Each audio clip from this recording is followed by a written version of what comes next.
tarde, eu sou a Lu Albuquerque, estamos começando o programa Rolo, diretamente aqui do Ponto de Cultura La Integração. Hoje o nosso assunto será sobre ciúmes, uma temática bastante controversa nas relações monogâmicas e não monogâmicas. A apresentadora do programa Rolo, Rosana Ciber, está presente, isso. Vai estar na condução dessa temática hoje. O motivo é o livro que ela está escrevendo sobre ciúmes. Então, Rosana, o que te direcionou e quais os acontecimentos que te despertaram para essa temática dos ciúmes? Na verdade, eu tenho uma trajetória de uma vida não monogâmica já há 15 anos e fazem 8 anos que eu faço parte como ativista da Rede Relações Livres aqui em Porto Alegre. Então, além da minha experiência pessoal com o tema, eu tive uma oportunidade raríssima, digamos assim, que poucas pessoas talvez nesse mundo tiveram, né, de ouvir incontáveis horas de depoimentos das pessoas sobre o tema, de responder de diversas formas, várias perguntas pertinentes ao tema dos ciúmes, não só num sentido comportamental, de como é que a gente faz quando sente ciúmes, são várias perguntas nesse sentido, como uma parte mais conceitual, de ter algum estudo de onde é que vem essa coisa, como é que a sociedade edifica um monte de coisa em cima disso. E aí, dessa minha vida de ativista, surgiu essa vontade de fazer um livro que é voltado para as pessoas que já são ou já decidiram ser não monogâmicas. Elas já decidiram romper com os ciúmes. Então, assim, a partir dessa decisão, a gente vai trabalhar os diversos sentimentos que compõem os ciúmes e as diversas fases dessa superação. Certo. Esse ciúmes ele é mais voltado assim para relacionamento entre homem e mulher, né? Essa relação de, tu diz, explica, vamos dizer assim, para quem nunca ouviu o termo, vamos dizer, que está nos ouvindo agora, o que seria a monogamia e a não monogamia? Tá. A monogamia, ela é a exigência da exclusividade, ou seja, ela é uma norma que diz que uma pessoa só pode se relacionar com outra durante um período de tempo. Enfim, depois acaba, pode se relacionar com outra. Pelo menos isso no momento atual, né? Porque antes era uma para a vida toda, né? E agora é uma de continuar a regra do uma de cada vez. Essa é a regra da monogamia. Na não monogamia, existem níveis variados de rompimento com a regra monogâmica. Tanto daqueles que rompem um pouco porque são casados e flexibilizam as regras do casamento, como as pessoas que têm uma espécie de casamento múltiplo, ou as pessoas que rompem com a lógica totalmente do casamento, como seria o caso de relações livres, que é uma lógica de relacionamento onde cada indivíduo é o centro. Eu posso formar um casal contigo, posso formar um casal com outra pessoa, mas isso não dá o direito de eu fazer qualquer exigência sobre ti, ou tu fazer qualquer exigência sobre mim. É uma outra concepção. Para chegar nessa concepção, a gente tem que desconstruir os ciúmes em vários níveis. Né? Dentro das relações não monogâmicas, as pessoas elas sempre têm que desconstruir os ciúmes em algum nível. Nem todas as relações não monogâmicas as pessoas vão desconstruir totalmente os ciúmes.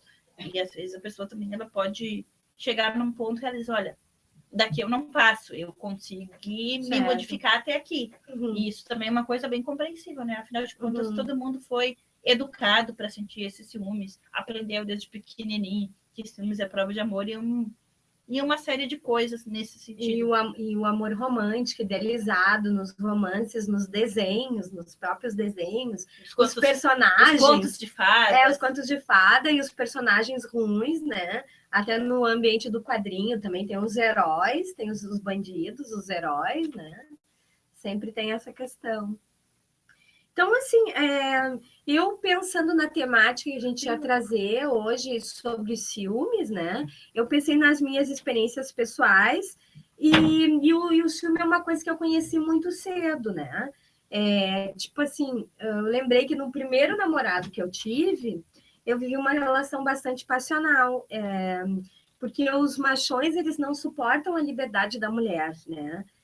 E quando eu era adolescente, e aí tinha essas brigas, assim, e um saía para um lado, um saía para o outro, eu saía com as minhas amigas e no final, assim, sempre acontecia alguma coisa de quebrar tudo, né? Tinha uma confusão na frente do clube, embora já tivesse terminado, né?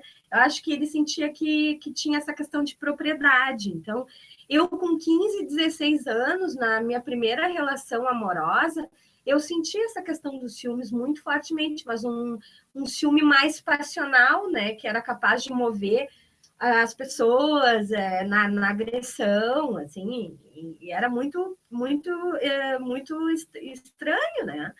Então, assim, eu acho que eu pensando também nessa temática que tu ia trazer, eu me lembrei de vários crimes que aconteceram na sociedade, crimes bárbaros, assim, eu posso citar como no caso da Leila Diniz, né, que foi executada de forma passional, com um tiro na nuca e outra na face, pelo Doca Street em Búzios, em 1976.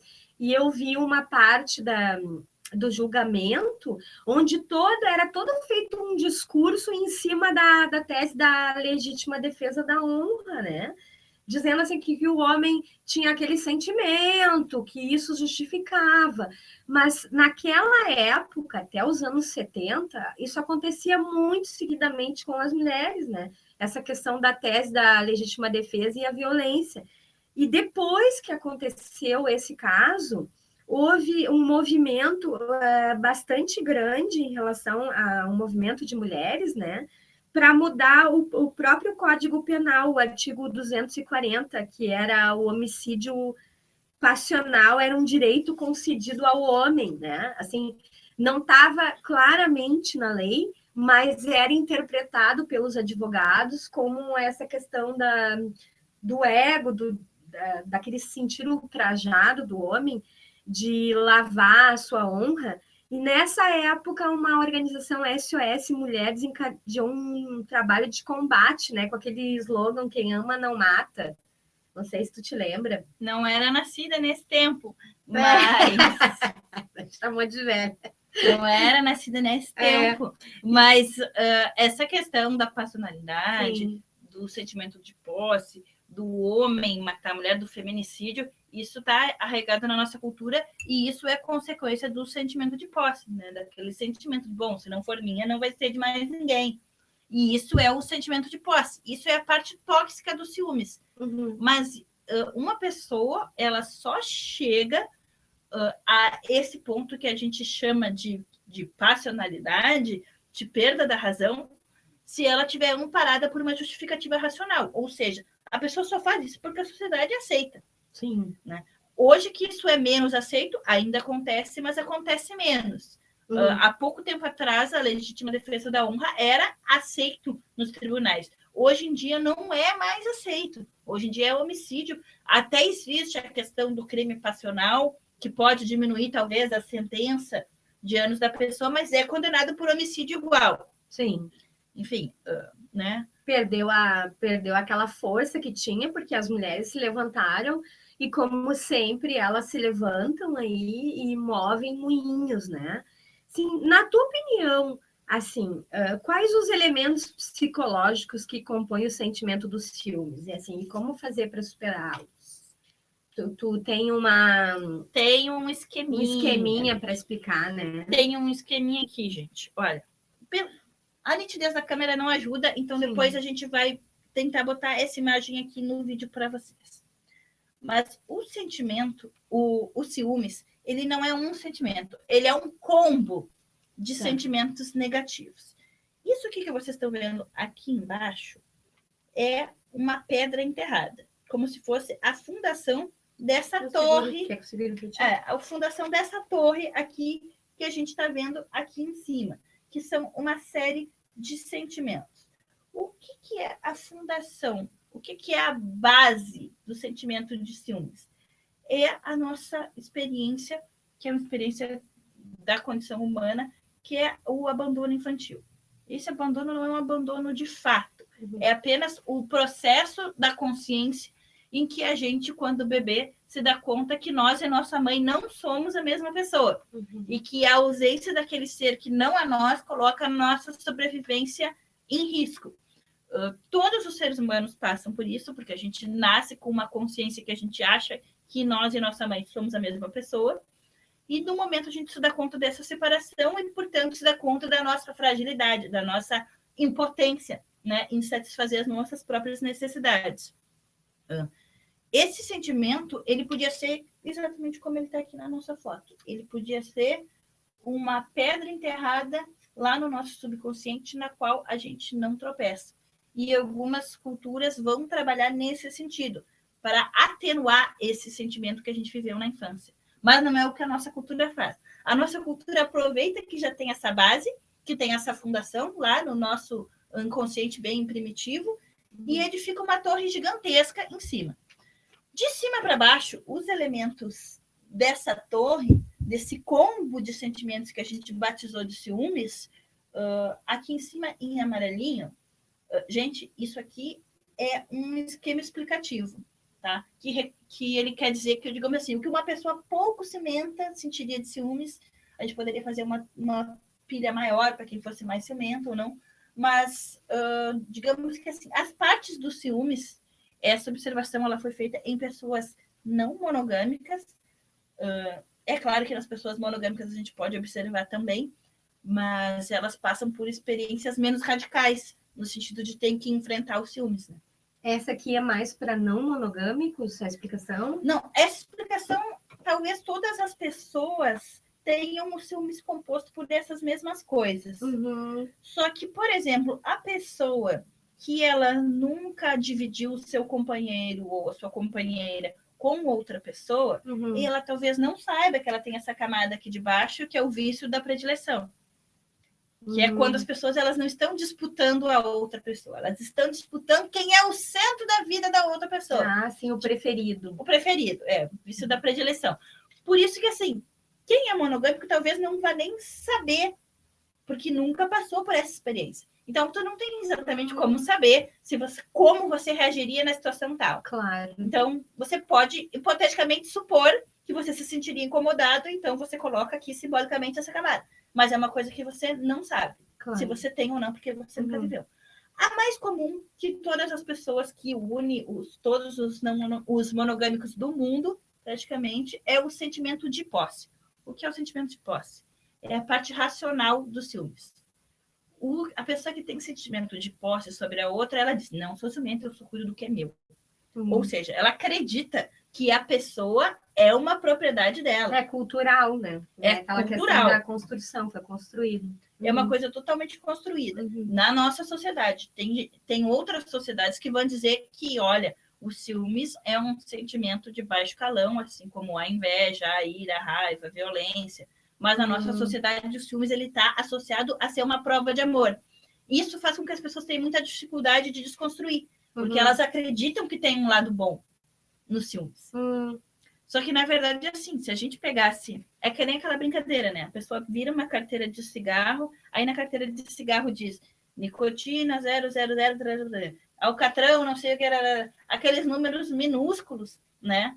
Aí embaixo, o que diz? Não, o Ministério da Saúde adverte, não existem doses seguras para o consumo dessas substâncias. Sim. Com relação aos ciúmes, é mais ou menos a mesma coisa. Por mais que a gente possa dizer que a parte mais tóxica dos ciúmes é essa que está aqui em cima, as outras também têm a sua toxicidade. Essa aqui tu coloca assim como exercido e compartilhado por ambos, monogâmicos e não monogâmicos. Isso é mais comum aqui? Na verdade, esse eu poderia dizer que esse é o ciúmes dos monogâmicos. Tá. Esse é o ciúmes da pessoa que acredita que tem o direito de sentir ciúmes. Me tornei não monogâmico, quero superar os ciúmes, não quero esse sentimento na vida. Deixei de ser ciumento? Não deixei de ser ciumento. Deixei de ser possessivo. Então, a gente vai pegar uma pilha que tem essa altura aqui, conseguir trabalhar minha possessão, não sou mais possessivo. Bom, minha pilha ficou desse tamanho. Sim. Posso me considerar menos ciumento, porque superei o sentimento de posse. Claro que no livro é bem mais detalhado, isso aqui é uma explicação... Claro, mas aqui, quando tu passou aqui por insegurança, tem vários sentimentos, né? Que A movem a o insegurança, sentimento de ela inferioridade. já é composta por outros sentimentos. Na situação, ou o sentimento de inferioridade, ou de comparação com os outros Com personagens certeza. atuantes, né? Na não monogamia. Com certeza. A insegurança, eu sempre digo que ela é o fator flutuante da equação. Uhum. Porque pode te acontecer uma coisa que te abala na tua vida pessoal e a tua insegurança dispara. Portanto, o tamanho dessa pilha aqui, ela é variável. Uhum. E o que varia realmente nessa pilha é a insegurança. A insegurança, eu digo que ele é o fator mais volátil dessa equação toda aqui. E aqui, daí eu já acho que já... Só um pouquinho, Tá. eu vou adiante, tá? O sentimento de posse, ele tá no nosso superego. Ou seja, a gente acredita que tem direito de ser ciumento. No momento que a gente trabalha a nossa racionalidade, no sentido de acreditar no contrário, de que esse é um sentimento que eu tenho que dominar ele, e não eu posso deixar ele me dominar, aí realmente, a nossa taxa de ciúmes, aparentemente, ela já despenca. Aí a gente vai cair numa outra coisa, e isso uma pessoa que é monogâmica pode fazer. Ela pode aprender a não ser possessiva. Ela vai continuar sendo ciumenta? Vai. Mas ela não vai deixar que o ciúmes a domine, o que já é uma coisa bastante importante. Por isso que eu acho que, assim, uma pessoa monogâmica, ela pode ler o livro, ter a compreensão racional do que é o ciúmes, e aí deixar de ser possessiva. O segundo passo aqui, que é um sentimento que ele faz todo sentido dentro da lógica da monogamia, que é o medo de perder o parceiro. Ou seja, você sabe que se essa pessoa ficar com outra pessoa, ela pode escolher aquela pessoa e não você. Uma parte disso é insegurança, porque o medo de perder e a insegurança, eles estão correlacionados. Quando um baixa, o outro baixa também. Mas o medo de perder o parceiro é uma coisa que faz sentido na lógica da monogamia, porque as pessoas têm que escolher. Né? E não é raro que uma pessoa troque uma relação sólida por uma fantasia. Quem é que não conhece casos de casais que se separaram porque alguém se apaixonou e nem tinha vivido aquela paixão, aí vai lá, dura 2, 3 meses, dá com os burros na água, enfim, né? Sim. Dá toda aquela situação. Então a gente sabe que as paixões, as fantasias, elas têm um peso muito grande. Nas relações não monogâmicas, isso não acontece, porque você vai lá, você experimenta outra relação, mas você não abandona a relação anterior. Você pode ter a possibilidade de ter relações múltiplas. Aí, no momento que a pessoa que fica comigo ficou com outra pessoa, foi lá, voltou, tem uma segunda namorada, a nossa relação continua, o que acontece? Eu acabo recuperando o meu poder sobre a minha relação. Eu chego à conclusão que se o meu relacionamento acabar, é porque não estava bom, né? Não. As outras pessoas perdem o status de ameaça. Então, e isso é um exercício, por isso que eu digo que essa é a parte divertida do livro, que é onde a gente vai narrar essas experiências das pessoas de, bom, como é que foi quando o meu companheiro saiu, como é que foi quando a minha companheira começou a ter outras relações, casos curiosos, eu acho que eu sugeriria aqui, por exemplo, não sei se está representado, que as pedrinhas que têm a ver com comunicação, em cada degrau, 3 ou 4 pedras que tem que haver diálogo, né? Comunicação, tem que haver uma construção, desconstrução, tudo com muito diálogo. Eu considero que, assim, ó, o processo de desconstrução dos ciúmes, ele é individual. O nosso parceiro, ele pode ajudar ou ele pode atrapalhar. Né? Tem no livro, inclusive, umas dicas, um capítulo que é Os Ciúmes do Outro, que é assim, né? Como você pode ajudar um pouco o seu companheiro e, principalmente, coisas que você fazendo, você pode vir a atrapalhar esse processo. Ou seja, atitudes que possam desencadear insegurança, enfim, coisas que você deve evitar. Né? Tudo fruto de observação, de... Certo. Muitas dessas coisas, assim, elas acabam parando em consultórios de psicoterapia, né? Porque o próprio casal tenta abrir a relação e não consegue. Regina Navarro, isso que eu digo. Exatamente. Isso é uma boa área para trabalhar isso. Mas para as pessoas, claro que a pessoa tem que trabalhar a desconstrução, mas tem que trabalhar em conjunto, se existe esse casal, a questão de como vai ser essa relação. Tu tem que, de repente, tentar conversar de que forma ela vai acontecer. Em relações não monogâmicas, tudo tem que ser conversado. Claro. Porque na monogamia já existe um piloto automático. As pessoas, elas aprenderam desde pequenininha, nos filmes, nos livros, na televisão, como é que deve ser o protocolo de uma relação. Quando a gente está falando de relações não monogâmicas, as pessoas elas têm que se reinventar. Então, o diálogo é uma coisa praticamente compulsória, obrigatória. Você não constrói uma relação não monogâmica sem diálogo. É impossível. Não tem como. Então, as pedrinhas da comunicação, do diálogo, elas têm que estar sempre, né? O diálogo e a comunicação, digamos que eles vão ajudando a gente a derrubar essas pedras, né? Eu até... Não vai aparecer no desenho, mas eu até coloquei que, assim, ó, as pedras que estão em cima, elas estão empilhadas. E algumas que estão aqui embaixo, elas já estão cimentadas. Ou seja, você tem que fazer uma força para derrubar elas. Elas estão muito grudadas na nossa personalidade, na nossa sociedade. Com relação à insegurança também, no livro eu também vou trabalhar que ela tem várias partes. Né? Tem uma insegurança nossa de foro íntimo, que em cada pessoa vai se formar por razões diferentes, mas também existe uma insegurança social. Né? Você aprende que se você está gordinha, você é menos desejável, que se você não é mais jovem, você está menos desejável, se você é negra ou qualquer coisa que te distancie de um padrão de beleza. Tudo que tem que desconstruir. Exatamente, né? Então, assim, a sociedade, ela diz que você tem que estar dentro de um padrão, se você não está dentro daquele padrão, enfim, se você não for hétero, se você não for cis, tudo que te vulnerabiliza tende a aumentar a tua insegurança. Então, é óbvio que para determinadas pessoas vai ser mais fácil desconstruir insegurança, para outras vai ser mais difícil. Mas eu sempre tento não jogar isso no campo do impossível, dizer, olha, não, você não vai conseguir desconstituir a sua insegurança porque você é isso, aquilo, outro, então você sempre vai ser insegura. Não, eu gosto de trabalhar sempre numa perspectiva positiva. É difícil?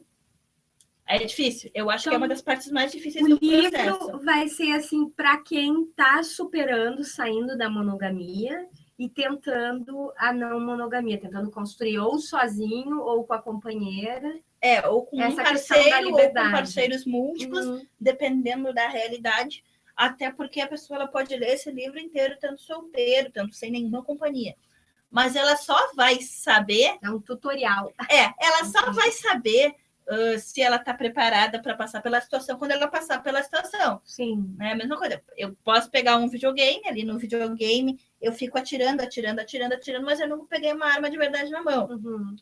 Ou seja, uma coisa é uma teoria, outra coisa é uma prática.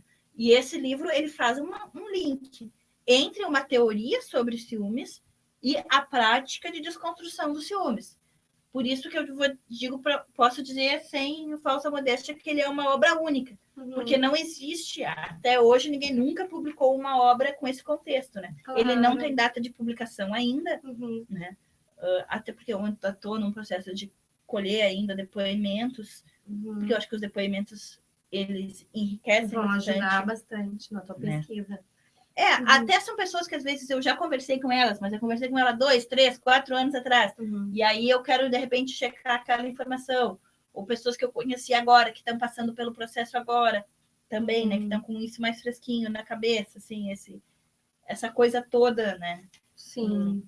Uma coisa que eu observei, né? E daí eu ia comentar contigo, nessa questão que quando as pessoas começam novos relacionamentos, pelo menos na monogamia, e eu acho que pode ser igual na não monogamia, elas se afastam dos amigos, né? Se afastam, às vezes, da família, de certos grupos sociais, né? Do trabalho, ou assim, ou aquele companheiro não quer aquele determinado, ou o homem gosta de jogar futebol, aí não vai mais jogar futebol, sempre acaba se afastando. E a pessoa entra inconsciente naquele novo amor, faz as pessoas entrarem em estado de imersão e um pouco de uma espécie de alienação, né? Que elas acabam adaptando a sua vida de uma forma que elas acabam esquecendo da sua, que é aquela questão da individualidade que ela sempre tem que ser trabalhada, que foi a questão que tu colocou, que é de tu tem que trabalhar os ciúmes, tu tem que trabalhar a tua individualidade, as questões do respeito, para que tu possa dialogar com aquele outro, com aquele parceiro, né? Então, eu vejo muito isso na monogamia, né? Sim. Na não monogamia, se a pessoa não estiver preparada ela vai estranhar. Primeiro estado de imersão, de osmose, que é o que tu começou aqui, quando a criança não sabe que ela é duas pessoas, acontece muito com as mulheres, os homens acontecem também, as mulheres é mais, porque ela larga a sua vida para viver aquela relação e esquece de ser ela mesma. Né? Isso é um condicionamento cultural, né? Isso é uma consequência da ideia do amor romântico, de duas metades da laranja, de fusão, que é, na verdade, justamente essa ideia de tentar remontar essa coisa que a gente tinha com a mãe da gente, de achar que era uma pessoa só. O amor romântico, ele vai linkar a nossa vida adulta com essa sensação infantil de abandono. Ou seja, ele infantiliza as nossas relações. De abandono ou de alienação, né? Alienação quando tu não sabe que tu é uma pessoa separada daquela... Exatamente. A pessoa, que antes era a mãe. Ela não se sente capaz de se cuidar sozinha. Ela não se sente capaz de se sentir feliz ou bem sozinha. E é como se nós fôssemos crianças eternamente. Porque a criança não se cuida sozinha, a criança não pode ficar sozinha. E a gente acaba que leva para as nossas relações adultas um sentimento que é típico da infância. E que na infância ele não está no lugar errado, ele está no lugar correto, é a realidade da criança. Mas essa cultura do amor romântico, ela infantiliza as relações. Porque a gente fica o tempo inteiro querendo remontar aquela metade da laranja, aquela coisa fabulosa, fantástica, que na verdade é tentar fazer essa união com a mãe. E quando esse outro nos abandona, a gente sente esse mesmo desespero, como se a gente fosse morrer porque foi abandonado. Só que todo mundo já levou o pé na bunda e está todo mundo aí muito bem, feliz e alegre depois de um certo tempo. Mas as pessoas reagem como se uma traição fosse o fim do mundo. E a gente sabe que não é, né? Mas, enfim, as pessoas elas têm essa ideia. E essa ideia vem dessa experiência. É uma reposição na vida adulta de um trauma infantil, que a gente tem que trabalhar para zerar isso, porque é possível a gente, enfim, todo mundo viveu isso, todo mundo passou por isso. Que engraçado, né? A gente percebendo essas pedras, assim, a gente vê que a gente acaba trazendo tudo para a relação amorosa, afetiva, todos os nossos transtornos, né? Durante a vida, a questão da insegurança entra na questão de complexos de inferioridade, de superioridade, todas as questões que envolvem. E aí tem uma pesquisa que eu achei que diz que os homens e as mulheres elas são diferentes em relação aos ciúmes, né? Para homens, a infidelidade sexual da parceira é a pior parte, né, do que a emocional.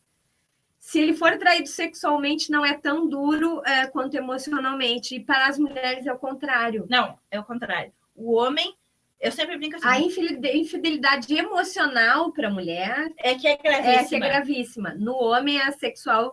A infidelidade sexual é pior do que a emocional, né? Então, eles reagem de maneira diferente, né? Sim. A questão das mulheres desejam algum tipo de envolvimento emocional, compromisso, amor, com homens maduros e com status financeiros. O status financeiro melhor, né? E os homens têm desejo de variedade sexual, priorizando beleza física, juventude e tal. Então, para as mulheres é mais perturbadora essa questão emocional, assim, como é que tu destaca essa questão? Sim, eu destaco que existe uma diferença culturalmente construída, porque as mulheres são educadas de uma forma e os homens de outra. Eu sempre reproduzo que tem o seguinte diálogo, né? Quando a mulher conta para o homem, olha, eu te traí, a primeira pergunta que ele faz é, você foi para a cama com ele? Quando o homem conta para a mulher, eu te traí, a primeira pergunta que ela faz é, você está apaixonado por ela? Então, reflete que, a princípio, isso que tu está falando tem uma...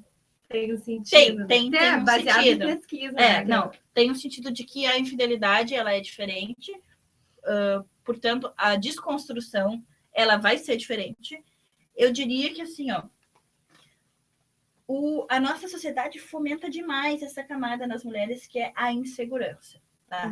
A mulher, ela é produzida para ser um ser... Para ter medo de tudo. Para ter medo de tudo. Ela é produzida dentro de um contexto de fragilização forçada, né? De não acreditar na sua própria potencialidade, de achar que ela precisa ter um homem ao lado dela para ser valorizada, enfim, uma série de construções sociais. Pequenas coisas, né? Sai sozinha, vai ser assaltada, vai ser isso, vai ser aquilo. É em tudo, exatamente. Essa construção da inferioridade da mulher, ela é muito forte. Muito forte. Com relação ao homem, ele tem um sentimento de posse muito forte. E ele acha que ele é o dono do corpo da mulher. Uhum. Então, para ele, a infidelidade sexual é muito grave. A mulher, ela quer ser dona dos sentimentos do homem. Olha que coisa pretensiosa, né? Você querer ser dono dos sentimentos de alguém. Sim. Não que você querer ser dono do corpo de alguém não seja igualmente absurdo. O corpo é da pessoa, a pessoa faz o que quiser com o seu corpo. Claro. Mas, assim, são pretensões ambiciosas de ambos os lados, mas são pretensões diferentes. O homem tem... Construídas de forma diferente. Construídas de forma diferente, né? Por exemplo, assim, tanto é que o homem vê a mulher suspirar na frente da novela pelo galã ou histérica num show de um cantor e fazer uma coisa e não dá a mínima bola. Porque essa paixão é abstrata. Ela não é uma paixão concretizada, a paixão pelo ídolo, né? Mas agora, se ela souber que, meu Deus do céu, ele deu um beijo no rosto dela, muda completamente. Conforme sabe que tem uma coisa carnal envolvida. E a mulher não. Ele me traiu, ou ele está interessado em outra pessoa, mas é só sexo. É comigo que é de mim que ele gosta. É para minha casa que ele volta. A mulher, ela foi educada para se apegar nessas coisas. De que o mais importante é o ser amada. A mulher tem muito medo do abandono. E o homem tem medo da comparação. E hoje em dia, claro que isso está mudando. Tanto as mulheres não têm tanto medo do abandono, tem quanto medo os porque homens... ele é construído também na questão da sociedade, porque ele tem que ser o provedor, né? Ele tem que ser o tal, ele tem que ser o machão. Ele tem que ganhar mais, né? Na roda de amigos também é uma construção. Ele tem que ser o pegador, ele tem que dar um negar-fogo. Enfim, o homem tem um monte de coisa construída a respeito dele, que são padrões opressores, assim como as mulheres também são oprimidas pelos seus padrões. Claro que em proporções diferentes. Mas que engraçado que as mulheres, elas têm mais, vamos dizer assim, elas têm mais iniciativa para trabalhar isso, né? Eu acho que até o próprio movimento feminista que impele as mulheres para frente dessa questão da liberação sexual, a mulher discute tudo, até na própria roda de mulheres, se fala tudo de uma forma muito naturalizada, sobre sexo, sobre relacionamento. É que o relacionamento da mulher não é tão aberto para a comunicação. Eu não imagino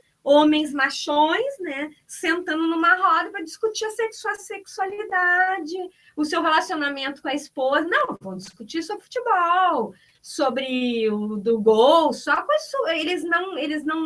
O homem tem essa dificuldade. Tem que estar muito bêbado, né? Tem que estar muito bêbado. Tu não vê essa consciência que as mulheres têm, né?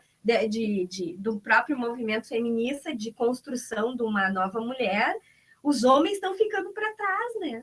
Eles estão ficando para trás, eles estão ficando desambientados no mundo em que as mulheres estão evoluindo muito e não estão aceitando os seus padrões machistas, mas eles estão mudando e eles estão negando os padrões de masculinidade, sim, e estão se desconstruindo. Sim, tem bastante. Então, assim, a gente tem que entender que a gente está num processo em que há um descompasso, eles estão correndo atrás, alguns correndo atrás, outros estão ficando para trás, mas aí esse homem que ele já é mais machista, ele já vê que ele não consegue mais na mulher para se relacionar, porque ninguém mais está aí para estar aturando machismo, aturando quem diz onde eu posso ir, onde eu não posso ir, o que eu posso fazer, com quem eu ando. Eu acho que cada vez mais as mulheres elas estão se recusando a aceitar aquilo que antes era normal, porque antes o homem controlar a mulher era normal, e tem muita mulher que ela tem uma personalidade controladora e ela acha que pode controlar o homem. Então, assim, ela não se importa de ser controlada desde que ela controle também, né?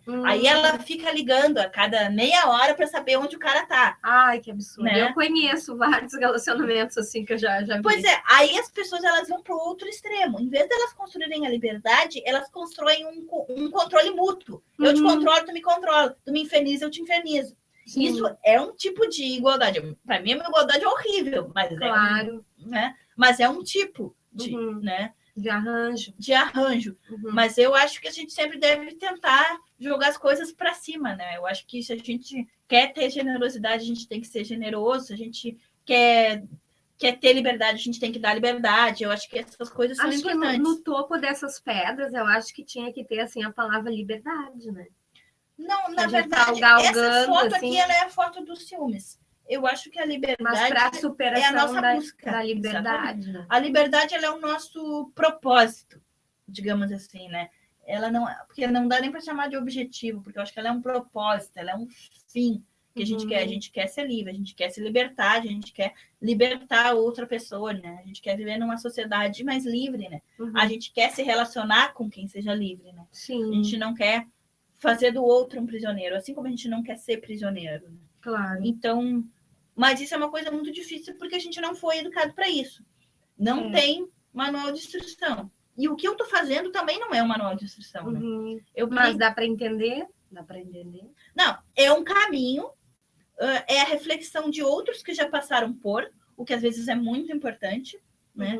A pessoa que ela é não monogâmica, ela se sente isolada porque ela não tem muitas vezes com quem conversar. Né? Enquanto as pessoas... Porque ainda é visto como uma coisa muito normal, inclusive os próprios profissionais de saúde mental não têm, a grande maioria, acho que talvez 95% deles não tenham qualificação, porque eles sempre vão entender que isso é um distúrbio, que a pessoa tem dificuldade de escolher, ou vão ir para o lado de que a pessoa não sabe viver com profundidade, sendo que isso às vezes é um pré-julgamento, isso nem tem a ver com a realidade objetiva do que a pessoa busca na relação, mas vai levar coisa para esse pré-julgamento. Então, assim, os próprios profissionais de saúde mental, psicólogos, psiquiatras, eles não estão preparados para atender. Não saber orientar esse tipo de relação, talvez. A grande maioria não está. Pode ser que vai ter exceções a essa regra ao longo do prazo. Né? Conforme vai andando a carruagem, as pessoas vão se ajeitando. Me interessa esse campo nessa área de estudo, porque eu sou educadora. Acho que eu quero...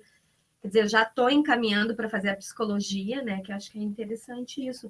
Mas, assim, Rosana, a gente tem eu sou do RLI também, né? A gente tem um apoio do RLI. E o núcleo Amar e Permanecer Livre, que já tem na frase, né? Uma verdade intrínseca, né? Amar e permanecer livre, sobre a questão do amor, do amar. Assim, me fala um pouquinho como é que o núcleo foi criado e quais as iniciativas dele também, ou foi também a partir desse teu interesse sobre o desenvolvimento do livro? O movimento de relações livres, ele vai completar 10 anos, né? Ele já teve várias transformações de ser um grupo, de ser uma rede, ele continua sendo uma rede, e o Amar e Permanecer Livre é um núcleo, que é o núcleo do que eu faço parte, que é um núcleo bastante ativo, aqui em Porto Alegre. A gente está pretendendo lançar em outubro uma publicação agora, que é Relações Livres. Não sei se vai ter esse nome, mas é basicamente o que são e como funcionam. Digamos assim, é uns primeiros passos com as noções mais básicas, algumas perguntas e respostas, e base para que uma pessoa chegue numa reunião nossa, podendo fazer algumas perguntas mais além, para que todo mundo tenha acesso a um básico, que é umas boas horas de explicação e conversa, né? E, na verdade, a gente quer pegar um conhecimento que é oral e passar para o escrito, para que as pessoas possam ter esse roteiro, né? De entender algumas questões como o que é a própria monogamia, quais são as correntes não monogâmicas, algumas questões, a própria questão dos ciúmes vai estar no livro em forma de artigo, porque o meu livro, que é Ciúmes é Possível Vencer, isso é uma brincadeira. Sim. Esse nome não é uma brincadeira. Na verdade, eu tive um companheiro que ele colocava que para ele vencer os ciúmes dele no dia a dia era o mesmo trabalho que ele fazia para vencer o vício, né? Porque ele já tinha tido questão de dependência química. E eu, de alguma maneira, eu fiquei com essa relação, porque todos nós experimentamos dessa forma. Todos nós fomos ciumentos um dia. Contra a nossa vontade ou não, mas todo mundo foi educado nessa sociedade. E, de alguma maneira, não existe esse ciumento. Mesmo a pessoa que ela se trabalhou totalmente, ela ainda pode ter... Perdão, gente. ela ainda pode ter vestígios. E assim como uma pessoa que ela está há muitos anos sem usar uma substância, um dia ela pode ter uma recaída, ela pode destruir novamente as suas relações de trabalho, um relacionamento, relação com a família, numa crise, numa recaída, né? Um dependente químico pode botar anos de trabalho jogar fora. Eu acho que com relação aos ciúmes, isso também é um risco que se corre. De repente, a pessoa pode passar anos sem dar um piti, pode estar tri bem. E aí, de repente, pode acontecer uma espécie de recaída e a pessoa... Né, porque aquilo não foi totalmente eliminado, né? Ainda é um debate mesmo dentro do movimento não monogâmico, se o ciúmes pode ser eliminado totalmente. E, na verdade, esse é um debate que ele é filosófico, ele não é prático. Porque os budistas, eles discutem também se a gente pode eliminar os sentimentos negativos ou não. Uma pessoa que conhece a ira pode eliminar a ira? Uma pessoa que conhece a inveja pode eliminar a inveja? Até que ponto, né? Cada um de nós tem um limite para eliminar os seus sentimentos negativos. Né? O ciúmes é um deles. No esoterismo que eu leio e eu trabalho em cima do esoterismo, a gente tem uma autoobservação do sentimento, né? A não expressão do sentimento, o autocontrole, é uma capacidade que, quando a gente galga todas essas pedrinhas, a questão do autocontrole, o não externar, né, o sentimento negativo, tu acaba por eliminar ele, porque tem uma constatação que um sentimento negativo ele é de uma ordem que ele entra dentro da tua corrente sanguínea, ele muda a tua questão sensível, a tua questão biológica, ele faz teu sangue bater mais forte, adrenalina, ele vai para a cabeça, ele muda em um segundo a tua questão psicológica, né? Então, ele causa uma reação. Então, como tu falou, não é à toa que tem gente que se mata em briga de trânsito. Então, ele é um sentimento que ele, por isso que tem as doenças psicossomáticas, né, que vem da causa, e a questão da autoobservação é extremamente importante para que tu observe, para que tu tenha naquele exato segundo, saiba da onde que vem aquele sentimento, o que ocasionou, né? Tu percebe em um segundo o que ocasionou aquele sentimento, né? E aí o autocontrole e a não expressão, né? Dentro do esoterismo que eu conheço. Mas é bem essa linha. A linha tu muda, tu faz aquela questão da mudança, que agora não lembro da palavra, mas não é a osmose, mas é tu transformar o metal em ouro, a transformação alquímica, né? A alquimia disso, né? A alquimia de um sentimento. No caso do ciúmes, é nomeada a palavra contrária ao ciúmes, que é a compersão. Compersão é o sentimento de prazer que a gente sente ao ver a outra pessoa com outra pessoa, ou feliz, ou apaixonada. É o sentimento oposto do ciúmes. Tem pessoas que vão ter mais facilidade de desenvolver esse sentimento e outras pessoas vão ter mais dificuldade. Mas eu acho que esse sentimento, para mim, ele corresponde a uma virada de página. Porque quando tu inverte a sensação de fato, quando tu já não capta o outro como uma ameaça ao teu relacionamento, pelo contrário, tu consegue entender que aquilo que faz o outro feliz te fortalece também. Então, ele é um sentimento nobre. É o avesso dos ciúmes, é a compersão. Mas ele é um sentimento... Tem pessoas que talvez sejam dotadas desse sentimento já de nascença. Podem ser pessoas que estão até vivendo numa relação monogâmica e elas são, às vezes, xingadas pelos outros. Mas como que tu não sente ciúmes? Né? Porque é uma anomalia na nossa sociedade uma pessoa não ser ciumenta, né? E, às vezes, a pessoa ela nem é não ciumenta, ela só não é possessiva. Ela só não se sente no direito de invadir a liberdade do outro, a privacidade do outro. Ela pode até ter algum ciúmes. Mas não ela demonstra também, a pessoa pode não demonstrar, né? Mas às vezes a pessoa não sente ciúmes. Porque se a pessoa não é insegura, se ela não se sente ameaçada, o ciúmes, ele realmente ele baixa muito. Ele baixa muito. Tu acha que não importa, assim, se a pessoa gosta mais, ama mais aquela pessoa, ama menos? Porque já dizem, tem pessoas que dizem assim, ah, não, mas não sente ciúme porque não gosta. Não, né? As pessoas podem, inclusive, ter muitos ciúmes de quem elas não gostam, porque é o sentimento de posse, né? Não interessa se tá comigo, é meu. Não interessa se eu gosto, se eu não gosto, se eu trato bem, se eu trato mal, né? É meu e não divido e ponto. Então, tipo assim, não existe essa associação entre ciúmes e amor. Isso é uma coisa que os filmes românticos botaram na cabeça das pessoas. É um sentimento tão mesquinho isso, né? A pessoa não consegue nem dividir a outra pessoa, nem com os amigos, nem com a família, nem com a própria sogra. Nem com... Não, exatamente. É um sentimento mesquinho. Usasse uma palavra bastante correta, Lu, porque ele é um sentimento e ele é composto só de medo, de insegurança, de necessidade de afirmação. Ele é um sentimento assim, embora o sentimento de posse eu digo que ele está no nosso superego, a casa dos ciúmes é o nosso ego, que é o medo de perder, a insegurança, a necessidade de ser a pessoa mais importante na vida daquela pessoa, que é o vício da predileção. Sim. Então, tipo, tem várias camadas, e nenhum desses sentimentos é bom. O medo de perder o parceiro, por exemplo, é uma coisa natural. Eu, como pessoa não monogâmica, tenho medo de perder meu parceiro. Mas como que eu canalizo isso? Eu canalizo isso do jeito que eu posso, que é tratando ele bem, cuidando da saúde desse relacionamento, que é o que cada um de nós pode fazer. Também, respeitando a outra pessoa. A decisão de ir e deixando a porta aberta para a pessoa, se a pessoa quiser voltar ou dialogar.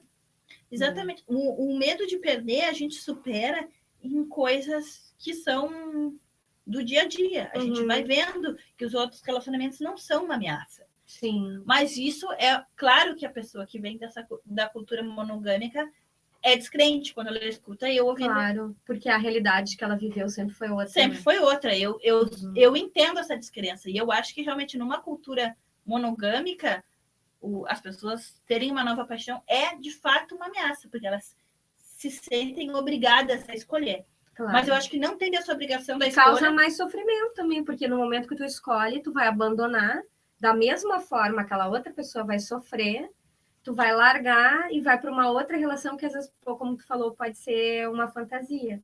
Exatamente. E se machucar outra pessoa e voltar, e aí fica naquele volta, separa. Fica que nem cachorro que pirou na igreja, né? Não sabe o que faz. Mas eu acho assim, tu tinha comentado também que essas pedrinhas, elas vão estar para as pessoas pintarem, né? Exatamente. Eu acho que vai ser bem Não, é bem legal, bem legal porque a ideia é essa aqui. Essa aqui eu tenho 20 pedrinhas e a fundação. Tem outras diagramas que vão ser com 25 e outros com 33. Esses ciúmes aqui, que eu estou pedindo para as pessoas pintarem, é o ciúmes real. Ou seja, como as pessoas reagem a determinadas situações. As pessoas que o parceiro chegou 1 hora depois em casa e a pessoa imaginou 5.000 coisas que a pessoa pode ter feito nessa 1 hora. Tem que entender a origem desses ciúmes, né? Tá praticamente fora da classificação, entendeu? Sim, aí o ciúmes é aquele patológico. Né? É a pessoa que ela não tá reagindo a uma ameaça real. Ela imaginando. Ela é tão insegura que ela fica produzindo ameaça onde não tem. Então, mas mesmo assim, as mesmas pessoas que sentem ciúmes de pessoas reais, de situações reais, de envolvimentos reais, aí elas podem pintar esse diagrama sendo monogâmicas ou não monogâmicas. E a ideia é que não vai fazer esse exercício uma vez. Vai ter um modelinho pintado, talvez como esse aqui no livro, e vários modelinhos em branco. Aí a pessoa vai ler uma explicação breve do que é sentimento de posse, o que é medo de perder, o que é insegurança, o que é vício da predileção. O que pode estar relacionado também com o sentimento de posse também, algumas considerações assim, sim. Sentimento de posse. Por uma pergunta, você, por exemplo, coisa simples para identificar, você escolhe a roupa da pessoa? Ou interfere na roupa, pede que mude a roupa. Tem várias coisas. Responde a pergunta. Várias coisas.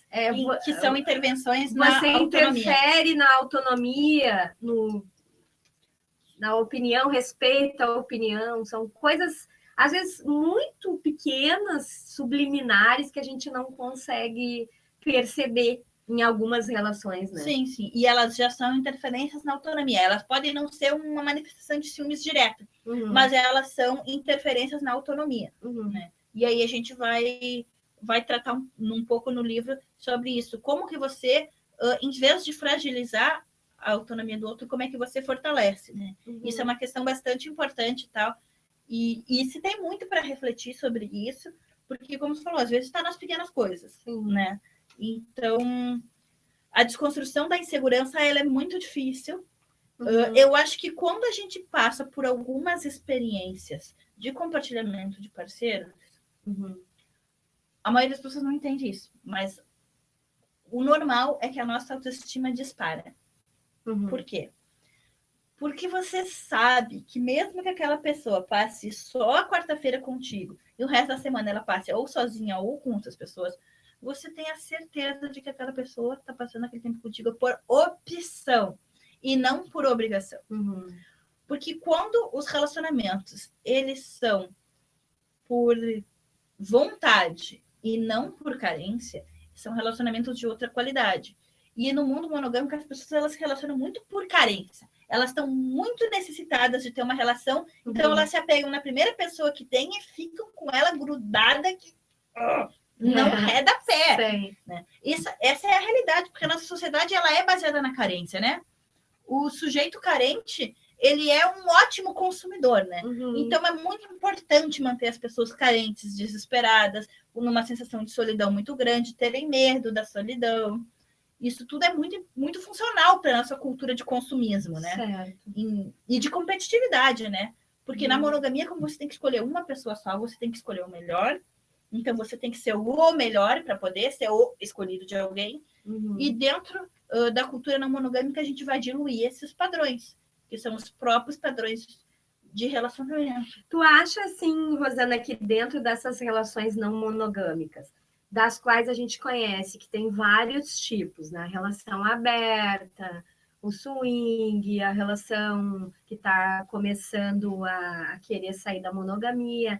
Tu acha, assim, na tua opinião, dentro do coletivo Relações Livres, é a mais, vamos dizer assim, a mais avançada? Iríamos galgar para chegar até lá na questão... Como é que tu enxerga isso? Tem o poliamor legal seria eu que eu pudesse botar um desenho que tem as formas de relação. Se eu conseguir, de repente eu te mando. A gente pode fazer num próximo programa específico sobre isso, né? Sobre as formas de relação. A gente vive numa sociedade que a sociedade ela é monogâmica. Então, todas as relações que a gente chama de não monogâmica são aquelas, desde a que deu um passo para fora da monogamia, a que deu 2 passos, a que deu 10 passos, todas elas são classificadas como não monogâmicas. Mas isso tem uma diversidade de formas imensa. Tem as pessoas que elas são não monogâmicas pelo simples fato de que elas fazem swing. E aí elas flexibilizaram a regra da exclusividade. Mas para elas, se fizer fora daquilo ali, já é traição. No casamento aberto, já não. Vai se criar alguns regramentos de que o que é traição, o que não é. Na relação aberta, também pode ter direito a ter mais de uma relação, mas uma tem que continuar sendo a principal. Em relações livres, não vai ter isso. Eu sou livre, me relaciono com quem é livre, com uma, com 2, com 3 pessoas, se eu tiver a possibilidade, conforme for. Mas eu não regro o que tu faz quando tu não está Trabalhando comigo. Sempre com esse conceito, né? No diálogo e também na comunicação. Né? Eu não regro o que tu faz quando tu não está comigo. Isso é uma coisa básica. Essa é a principal diferença. A gente pode regrar a nossa convivência, a gente pode regrar que a gente vai se ver uma vez por semana, que quando a gente se vê, a gente vai fazer tal coisa, ou a gente não vai fazer tal coisa, mas cada casal regula a sua relação. A gente não regula a liberdade do outro no espaço que ele tem, que ele definiu para si. Né? Só o pontuar da questão que tu colocou ali da sociedade é monogâmica, eu fiz a pesquisa e continuo fazendo a pesquisa, que eu achei mais de 50 países que figuram, que trabalham com a questão da não monogamia. Mas daí é uma visão diferente, até não ia entrar muito no termo, só fazer um adendo, que a não monogamia aberta no sentido de casamentos poligâmicos, a poligamia ou a poliandria, né? Lu, posso corrigir? Pode ser. Tá, a gente... Quando a gente vai falar em universo não monogâmico, a gente não inclui a poligamia oriental. Poligamia. Esse sistema onde um homem pode ter várias mulheres, porque para nós esse é um sistema que ele também é monogâmico, porque cada mulher continua só podendo ter um homem. Isso que eu ia te pontuar, são justamente os países que nós trouxemos no outro programa, que tem a maior carga de violência contra a mulher, né? Com o Alcorão, com a questão da extinção do clitóris na África, na Ásia, são os países que têm as leis mais rígidas com relação ao adultério. E em relação à mulher, né? E com relação à mulher. Sim. Eu ia fazer esse adendo. Na verdade é que assim, a monogamia ela é um traço do mundo patriarcal. E nessas sociedades que a gente poderia dizer que elas são patriarcais mais fortes ou ultrapatriarcais, a gente poderia dizer que são sociedades em que o homem está numa desigualdade brutal com relação à mulher. Na nossa sociedade ela também é uma sociedade desigual, mas lá a gente tem uma desigualdade jurídica, inclusive. Né? Apoiada pelo Alcorão e pela lei civil também. Por um radicalismo até na interpretação do Alcorão, porque tem gente que segue o Alcorão e não faz nada disso, né? Eu acho que os radicalismos existem em todas as religiões e não dá pra gente generalizar. Sim. Né?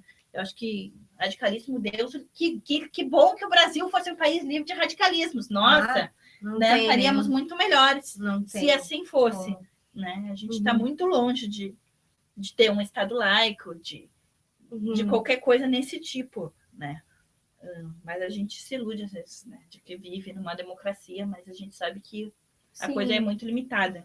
Além desse livro do coletivo Rede de Relações Livres, que tem um apoio, assim como o nosso programa também tem um apoio, e dos projetos e editoriais, né? O teu livro é individual ou é uma proposta do coletivo? Na verdade, ele é eu sou autora, mas digamos que eu estou sistematizando um conhecimento que é coletivo e colocando alguma coisinha a mais. Tem alguma coisinha que já se tinha identificado, mas não se tinha batizado. Tem algumas coisinhas aqui que eu dei uma atenção a mais. Mas eu não posso dizer, ó, a Rosana é autora. Sim, eu sou autora desse livro.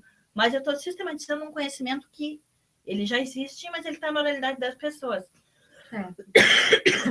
Eu até brinco, né? A gente faz uma excursão todo final de ano, né? Eu até brinco que se um dia a nossa van cai fora da estrada, morre todo esse conhecimento conosco, porque nós escrevemos muito pouco do que a gente sabe.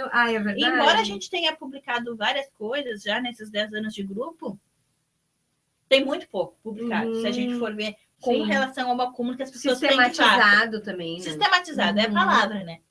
Na verdade, existe um conhecimento sobre esse processo de superação dos ciúmes, mas ele não está sistematizado. E é isso que eu estou fazendo, eu estou fazendo sistematização. Tá, a gente está chegando no final do programa, tu gostaria de sintetizar, resumir? Chegamos nos informes também. Não, eu acho que... eu acho que tá legal. Eu acho que quem quiser botar umas perguntinhas depois que assistir o vídeo, a gente pode também dar uma... E procura onde, Rosana? Deixa aí o site, o blog. O livro não está publicado ainda. Quem quiser mais informações ou quiser entrar em contato comigo, pode fazer isso através do blog do Amar e Permanecer Livre, tá? Quem quiser que eu vá dar essa explicação, palestra... Tudo junto, Amar e Permanecer Livre. Isso. Bota isso no Google que acha nós. Quem quiser essa explicação, quero que tu venha falar disso na minha faculdade. Gente, tô indo, já tô lá, sabe? Tô super aberta a esse tipo de convite, de estar espalhando esse conhecimento, né? Para quem quiser bater um papo até mais pessoal, do tipo, mas a gente quer saber na vida cotidiana de vocês como é que vocês lidam com isso. Bom, a gente marca lá um encontro, né? Com mais pessoas além de mim. Uma roda de debate, uma roda de conversa. Entrem lá no blog, demandem que a gente organize e faz, porque a gente tem prazer, né? Em ajudar as pessoas tanto as pessoas que têm talvez uma curiosidade ou as pessoas que elas já já estão dando os seus primeiros passos em direção, né, Uhum. para saírem do contexto da monogamia. Tá, tem os informes, então, para dar. Então, além do projeto do livro sobre ciúmes, a gente tem o projeto também do RLI, que é a coletânea RLI, que a gente está ainda mantendo. Essa coletânea, ela vai. Se a gente não conseguir editar ela na Feira do Livro, ela vai para o ano que vem. Nós queremos o maior número de pessoas participando. É um livro em forma de coletânea sobre relações não monogâmicas. Tem lá mais de 13 títulos que as pessoas podem escrever um artigo para entrar dentro do livro, da sua vivência, do momento que estão vivendo. O nome do livro é Relações Livres e Não Monogamia, Reflexões Contemporâneas na Sociedade Brasileira. Para participar, daí vocês podem entrar em contato pelo mesmo blog, Amar e Permanecer Livre, também tem no Facebook. Dia 4 de junho, agora no sábado, né, nós temos o estudo sobre o livro Amar e Ser Livre, do Siri Prem Baba, que é do grupo RLI, vai ser às 15 horas, né? Tá Tô lendo o livro, muito bom, muito interessante na desconstrução da monogamia. Não é um livro necessariamente sobre não monogamia, mas ele trata um outro padrão de relacionamento que aproxima muito as pessoas do que a gente acredita, né? Sobre o sentimento de liberdade, né? Sobre o sentimento de liberdade, o respeito, a própria... Ele vai trabalhar também muito essa coisa da gente se libertar dos nossos sentimentos e dos nossos relacionamentos da infância. Que isso é uma coisa super difícil, porque mesmo assim você pode estar tentando ter relacionamentos livres ou múltiplos, usando a palavra que se queira, e na verdade você está tendo vários relacionamentos onde num você está se relacionando com a sua mãe, no outro você está se relacionando com seu pai, no outro você está se relacionando com a sua avó. Isso abstratamente, digamos assim. Mas assim, o fato de você decidir viver relações livres não quer dizer que você se livrou de uma série de projeções psicológicas que todo mundo na nossa sociedade faz e não percebe. Claro. Então, assim, eu achei super interessante o livro nesse sentido, de que eu acho que trabalha aspectos que são importantes para todo mundo. Quem é RLI e quem é monogâmico. Eu acho que é um livro sobre a questão do amor que serve para qualquer pessoa. Claro, a desconstrução, né? Então, nós temos a programação também aqui do La Integración, tá lá na página no Facebook do La Integración. Parece que agora, dia 4 também, às 4 horas, né? Vamos ter aqui a presença do Raul Ponte, um debate cultural aí sobre democracia, também aqui no La Integración. Dia 11, no sábado que vem... Oi? 12. Dia 12 também vai ter o galeto aqui do La Integración do Dia dos Namorados, tá? Quem quiser ver lá na página do Facebook, o La Integración. Dia 11 nós teremos a roda de conversa com a banda Cirque, né? Que vai estar fazendo aqui sobre conjuntura nacional e internacional, das 14 às 19. A inscrição é pelo Face ou pelo Ponto de Cultura La Integración também. E a gente tem o Momento Mulher, né? Que eu não deixo sempre de falar no final. E eu encontrei uma outra mulher que é da Marcha das Margaridas, né? Um coletivo, e foi uma homenagem ao coletivo das Margaridas, né? Com a Margarida Maria Alves. É uma lembrança viva de coragem e dedicação à luta das mulheres por terra, trabalho, igualdade, justiça e dignidade. Ela foi uma dirigente sindical à frente do seu tempo que rompeu com os padrões tradicionais de poder a ocupar por 12 anos a presidência do Sindicato dos Trabalhadores e Trabalhadoras Rurais de Alagoa Grande, no estado da Paraíba. Ela foi assassinada brutalmente por usineiros na Paraíba em 12 de agosto de 1983. Margarida Alves teve sua trajetória à luta contra a exploração pelos direitos dos trabalhadores e trabalhadoras rurais, contra o analfabetismo e pela reforma agrária. Uma verdadeira educadora popular, a Margarida deixou um legado de ousadia, coragem e entrega, e uma luz pulsante no coração, pés firmes na marcha, chapéu, e na luta de cada Margarida, toda a Marcha das Margaridas, né? Meus parabéns. E daqui a pouco a gente está indo lá para a Esquina Democrática também, nos hoje... movimentos a favor da Dilma. Sexta-feira também a Dilma vai estar aí. E hoje tem marcha contra a cultura do estupro também. Exatamente. Lá na Esquina Democrática, estamos indo. Daqui a pouco a gente se encontra lá. Tchau, até a próxima.